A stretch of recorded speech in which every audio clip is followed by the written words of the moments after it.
राधे राधे दोस्तों, आप सभी का एक बार फिर से हमारे YouTube चैनल महाकाल कन्या में हार्दिक स्वागत है।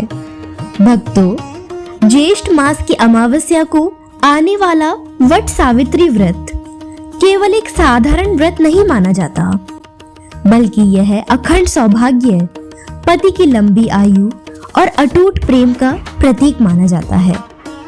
शास्त्रों में कहा गया है, जिस प्रकार माता सावित्री ने अपने अटल प्रेम, तप और श्रद्धा से स्वयं यमराज से अपने पति सत्यवान के प्राण वापस ले लिए थे, उसी प्रकार जो सुहागिन स्त्री श्रद्धा और विश्वास से वट सावित्री व्रत करती है, उसके जीवन में सुख, सौभाग्य और परिवार की रक्षा बनी रहती है।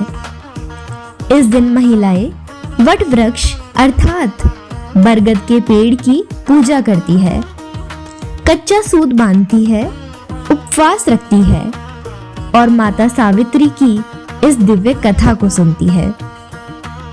तो आइए भक्तों, आज की इस पावन कथा को पूरी श्रद्धा भाव से सुनते हैं। हो सकता है आज की यह कथा आपके जीवन में भी एक नई आस्था और विश्वास जगा दे। वट सावित्री व्रत कथा प्रारंभ। प्राचीन समय की बात है। मध्य प्रदेश में अश्वपति नाम के एक प्रतापी और धर्मात्मा राजा राज्य करते थे। राजा के पास धन, वैभव और यश की कोई कमी नहीं थी, लेकिन उनके जीवन में एक बहुत बड़ा दुख था। उनकी कोई संतान नहीं थी। राजा अश्वपति और उनकी रानी प्रतिदिन भगवान की आराधना करते, यज्ञ करते, दान पुण्य करते और संतान प्राप्ति के लिए माता सावित्री की उपासना करते थे। कई वर्षों की कठोर तपस्या के बाद माता की कृपा हुई और उनके घर एक अत्यंत सुंदर, तेजस्वी और गुणवान कन्या ने जन्म लिया, जिसका नाम रखा गया सावित्री। सावित्री बचपन से ही अत्यंत बुद्धिमान, धर्मपरायण और तेजस्विनी थी। जैसे जैसे वह बड़ी हुई, उसकी सुंदरता और गुणों की चर्चा चारों दिशाओं में फैलने लगी। जब विवाह योग्य आयु हुई, तो राजा अश्वपति ने सावित्री से कहा, पुत्री, तुम स्वयं अपने योग्य वर का चयन करो। पिता की आज्ञा पाकर सावित्री तीर्थों और आश्रमों में गई। वहीं उसने वन में रहने वाले एक राजकुमार सत्यवान को देखा। सत्यवान अत्यंत धर्मात्मा, विनम्र और माता पिता की सेवा करने वाला था। उसे देखते ही सावित्री ने मन ही मन उसे अपना पति मान लिया। सत्यवान के पिता भूमधसेन पहले एक राजा थे, लेकिन उनका राज्य उनसे छिन गया था। वे अंधे हो चुके थे और वन में कष्टपूर्ण जीवन व्यतीत कर रहे थे। सावित्री ने लौटकर अपने पिता से कहा, पिताश्री, मैंने सत्यवान को अपने पति के रूप में चुन लिया है। उसी समय वहां देवर्षि नारद पहुंचे। उन्होंने सत्यवान के गुणों की प्रशंसा करते हुए कहा, सत्यवान अत्यंत गुणवान और धर्मात्मा है, लेकिन उसकी आयु बहुत छोटी है। आज से ठीक 1 वर्ष बाद उसकी मृत्यु हो जाएगी। यह सुनते ही राजा अश्वपति चिंतित हो उठे। उन्होंने सावित्री को बहुत समझाया, लेकिन सावित्री शांत स्वर में बोली, आर्य कन्या जीवन में केवल एक बार पति का वरण करती है। मैं मन से सत्यवान को अपना पति मान चुकी हूँ। सावित्री का दृढ़ निष्ठा देखकर राजा को विवाह के लिए सहमत होना पड़ा। कुछ समय बाद सावित्री और सत्यवान का विवाह हो गया। विवाह के बाद सावित्री अपने सास ससुर के साथ वन में रहने लगी। वह प्रतिदिन अपने अंधे सास ससुर की सेवा करती, घर का सारा कार्य करती और अपने पति सत्यवान के साथ सुखपूर्वक जीवन बिताने लगी।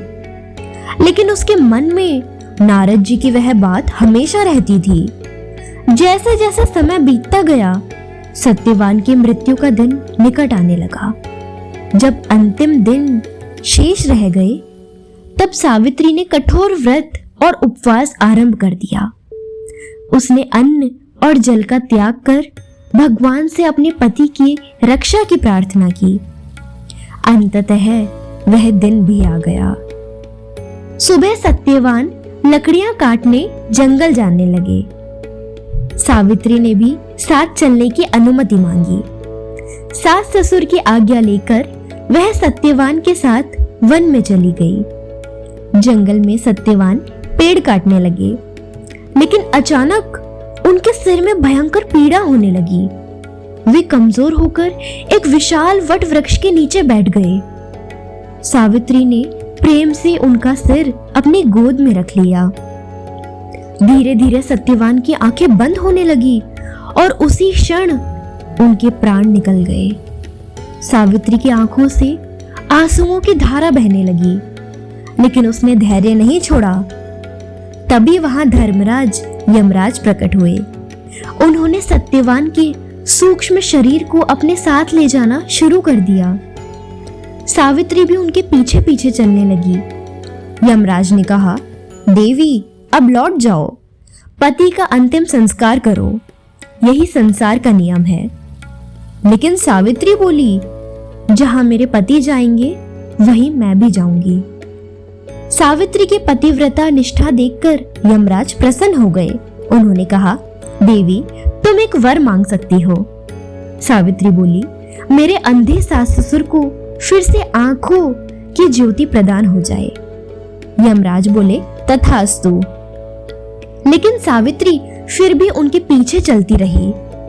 कुछ दूर जाकर यमराज ने फिर कहा, अब लौट जाओ, पर सावित्री नहीं मानी। यमराज ने दूसरा वर मांगने को कहा। सावित्री बोली, मेरे सास ससुर को उनका खोया हुआ राज्य वापस मिल जाए। यमराज ने कहा, तथास्तु। फिर भी सावित्री पीछे चलती रही। अब यमराज उसके अटूट निष्ठा से अत्यंत प्रभावित हो चुके थे। उन्होंने तीसरा वर मांगने को कहा। सावित्री बोली, मुझे 100 पुत्रों की माता बनने का आशीर्वाद दीजिए। यमराज ने बिना सोचे कह दिया, तथास्तु। लेकिन अगले ही क्षण वे रुक गए। उन्हें अपनी भूल का एहसास हुआ। यदि सावित्री को पुत्रवती होना है तो सत्यवान का जीवित होना आवश्यक है। सावित्री की बुद्धिमानी, पतिव्रता धर्म और अटूट प्रेम से प्रसन्न होकर यमराज ने सत्यवान के प्राण लौटा दिए। सावित्री तुरंत उस वट वृक्ष के पास पहुंची जहां सत्यवान का शरीर पड़ा था। कुछ ही क्षणों में सत्यवान की सांसें लौट आई। उन्होंने आंखें खोली और आश्चर्य से सावित्री को देखने लगे। दोनों जब आश्रम लौटे तो देखा कि उनके माता पिता की आंखों की रोशनी लौट चुकी थी और उन्हें उनका राज्य भी वापस मिल गया था। इस प्रकार माता सावित्री ने अपने तप, श्रद्धा और पतिव्रता धर्म से असंभव को संभव कर दिखाया। कहा जाता है, जो स्त्री श्रद्धा भाव से वट सावित्री व्रत करती है उसके जीवन में अखंड सौभाग्य बना रहता है, पति की आयु लंबी होती है और परिवार में सुख शांति बनी रहती है।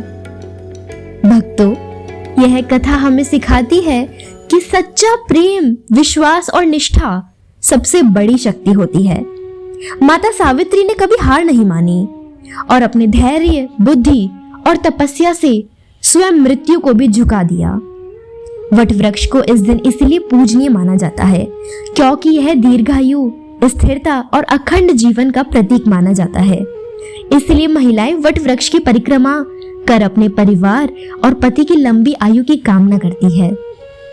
तो भक्तों, यह थी पावन वट सावित्री व्रत कथा। हम प्रार्थना करते हैं कि जिस प्रकार माता सावित्री को अखंड सौभाग्य, पुत्र सुख और सुखी दाम्पत्य जीवन का आशीर्वाद प्राप्त हुआ, वैसा ही सुख, समृद्धि और रक्षा भगवान आप सभी को प्रदान करे। अगर आपको यह कथा पसंद आई हो तो वीडियो को लाइक जरूर करें, अपने परिवार और प्रियजनों के साथ शेयर करें और चैनल महाकाल कन्या को सब्सक्राइब करना बिल्कुल ना भूलें और कमेंट बॉक्स में जय मां सावित्री अवश्य लिखें। मिलते हैं अगली कथा के साथ, तब तक के लिए जय श्री महाकाल।